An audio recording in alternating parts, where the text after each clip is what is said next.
1, 2, 3. Mga ka-deliver, maglalagay po tayo ng US oil dito sa bisagra kasi po matigas nang buksan tong pintuan. Tumutunog-tunog na siya. Ginagano siya. Kung wala kayong makuha ang grasa, US oil na lang. Lalagay niyo po dito mga ka-deliver.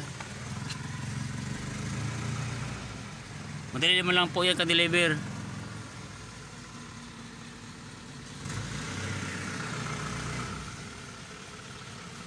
Para malambot at hindi masira yung bisagra.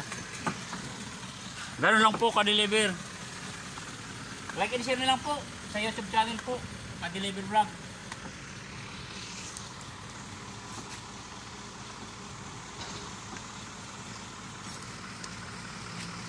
YouTube channel. Okay na ka-deliver. Ganoon lang po. Pag ang inyong pintuan